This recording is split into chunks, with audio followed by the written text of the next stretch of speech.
रोज को अभी इस दुनिया में आए हुए कुछ ही समय हुआ था। रोज को तो इस दुनिया के बारे में और इस जंगल के बारे में कुछ भी नहीं पता था। धूप तो सीधा ही रोज के सर पर पड़ रही थी। धूप तो सीधा ही उसकी पंखुड़ियों पर पड़ रही थी। मुझे क्या पता था कि मेरी जिंदगी अभी कुछ ही दिनों में खत्म हो जाएगी। मुझे क्या मालूम था कि जंगल में सूखे का वक्त चल रहा है। इतनी खुशियाँ थी मेरे दिल में। अभी तो तितलियों को भी मेरी खबर नहीं हुई खिलने की। मैं मर जाना नहीं चाहता। ये दुनिया, ये जंगल कितना खूबसूरत है। ये पक्षी जब गाते हैं तो कितने खूबसूरत लगते हैं, लेकिन शायद मैं इनके बीच अब ना रह पाऊँ। मेरा दिल घबरा रहा है। मुझे पानी चाहिए। कोई मुझे पानी पिला दो। कोई तो सुने, कोई तो सुनो, मेरी आवाज़ सुनो। पानी चाहिए मुझे, पानी। अब तो मेरा गला भी सूख गया है। मुझे पानी चाहिए, पानी पानी। पास ही में सुनीता का घर था। सुनीता और रोज की दोस्ती तो पहले ही दिन से हो गई थी। सुनीता अपने दोस्त रोज को मुरझाया हुआ देखकर उसके पास आती है। अरे दोस्त, तुम मुरझाए हुए क्यों हो? अभी तो तुम्हें इस दुनिया में आए हुए कुछ ही समय हुआ है।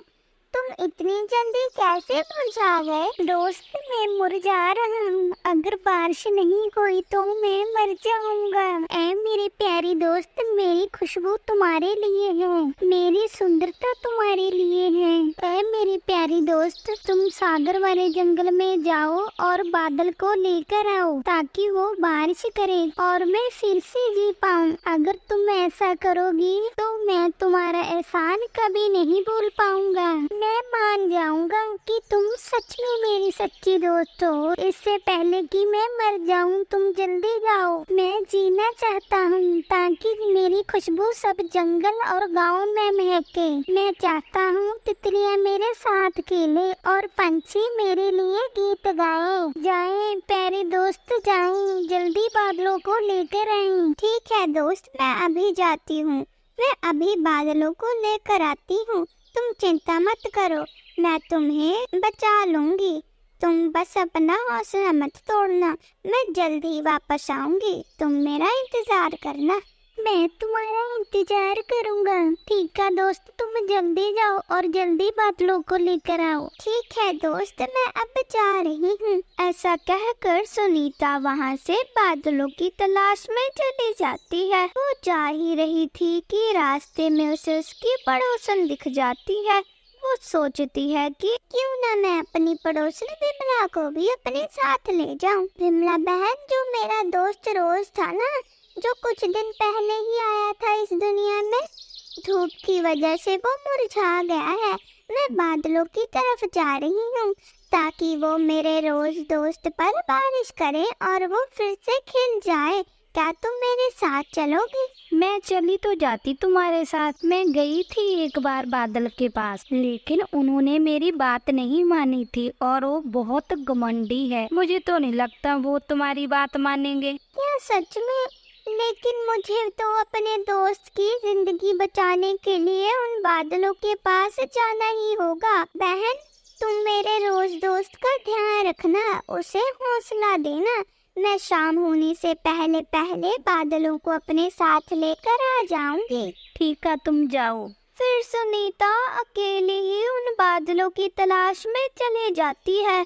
वो चलती रहती है, वो बहुत ही ज्यादा चलती है और रास्ते में उसे एक बूढ़ी माँ जी मिलती है। मुझे एक बार रास्ते का पता करना चाहिए। क्या मैं सही रास्ते में जा रही हूँ? मैं इन बूढ़ी माँ जी से पूछ लेती हूँ। बूढ़ी माँ जी, मुझे बादलों के पास जाना है। क्या मैं सही रास्ते में जा रही हूँ? क्या हुआ बेटी, तुम बादलों के पास क्यों जाना चाहती हो? मेरा दोस्त है रोज, धूप की वजह से वो बहुत मुरझा गया है।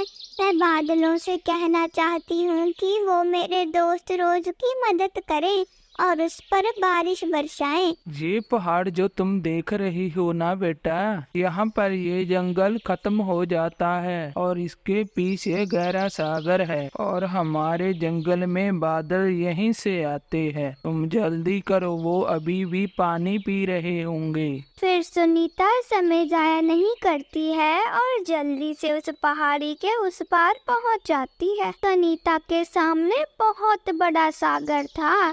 उस सागर में से बहुत सारे बादल पानी पी रहे थे। सुनीता उन बादलों के पास चली जाती है। बादल भैया, मैं बहुत दूर से आई हूँ। मेरा दोस्त रोज धूप की वजह से मुरझा गया है। आप मेरी मदद कीजिए, मेरे साथ चलिए और वहाँ पर जाकर बारिश बरसाएं। मैं अपने दोस्त को खोना नहीं चाहती, कृपया मेरी मदद कीजिए। तुम कहाँ से आई हो? कौन सा गांव है तुम्हारा? मैं पूर्व वाले गांव से आई हूँ। मैं नहीं जा सकता तुम्हारे साथ, वो तो काफी दूर है। मैं आपके हाथ जोड़ती हूँ, आप मेरी मदद कीजिए। अगर आप मेरे साथ नहीं जाएंगे तो मेरा दोस्त रोज मर जाएगा। आप कृपया मेरे साथ चलें। तुम हमारे बड़ों से बात करो, शायद वो तुम्हारी कोई मदद कर दें। फिर सुनीता बड़े बादलों के पास जाती है और उन्हें सारी बात बता देती है। क्या तुम सूरज देख रही हो? सूरज की गर्मी बहुत तेज है। हम इतनी दूर पानी लेकर नहीं जा सकते। हमारे लिए ये असंभव है। हम ऐसा नहीं कर सकते। हमें माफ कर दो। तुम्हारा तो गांव बहुत दूर है। ऐसा सुनकर सुनीता तो बहुत ज्यादा उदास हो जाती है। फिर सुनीता जैसे ही अपने घर वापस लौटने वाली थी कि तभी उसके पीछे से एक बादल उसे कहता है, मैं जाऊंगा तुम्हारे साथ, मैं तुम्हारे दोस्त की जान बचाऊंगा। ये जीवन एक ना तो एक दिन जाना ही है। अगर किसी की जान बचा के मेरा जीवन चला जाए तो मैं उसकी जान बचाऊंगा। ऐसा सुनकर सुनीता बहुत खुश होती है। फिर सुनीता बादल को अपने साथ लेकर अपने घर वापस लौट जाती है। मैं तुम्हारे पीछे पीछे ही आ रहा हूँ। मैं इस दिशा में पहली बार जा रहा हूँ, इसलिए मुझे साथ लेकर चलना। हाँ दोस्त, मैं तुम्हारे साथ ही हूँ, तुम मेरे पीछे पीछे आते रहना। फिर वो दोनों फिर से चलते हैं। वो तो बहुत चलते हैं। चल चल कर सुनीता तो थक जाती है, लेकिन वो अपनी दोस्त की जान बचाने के लिए चलती रहती है। मेरा पानी सूख रहा है। मैं पहली बार इतनी दूर अकेला ही जा रहा हूँ। वो दोनों हिम्मत नहीं हारते हैं।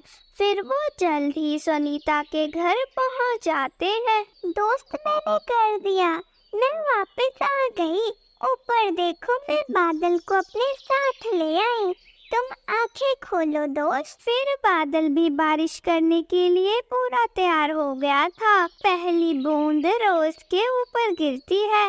रोज अपनी आंखें खोल लेता है। फिर कुछ ही समय में बादल भी बहुत तेज बारिश बरसा देता है। रोज भी अपने होश में आ जाता है। रोज बहुत खुश हो जाता है और अपनी दोस्त से कहता है, तुम्हारा धन्यवाद दोस्त, तुमने मेरे लिए इतना कुछ किया। अगर बारिश ना होती तो शायद मैं मर ही जाता।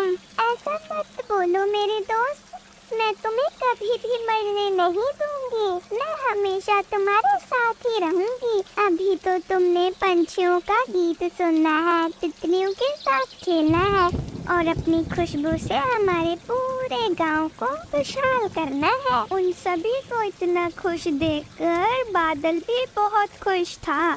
इस बार तो बादल बहुत ज्यादा बरसता है। फिर ऐसे ही खुशी खुशी वो अपनी जिंदगी बिताते हैं। प्यारे दोस्तों, अगर आपको ये हमारी कहानी अच्छी लगी तो हमारे चैनल को सब्सक्राइब करना मत भूलना। वीडियो को लाइक, शेयर, कमेंट जरूर करना। धन्यवाद।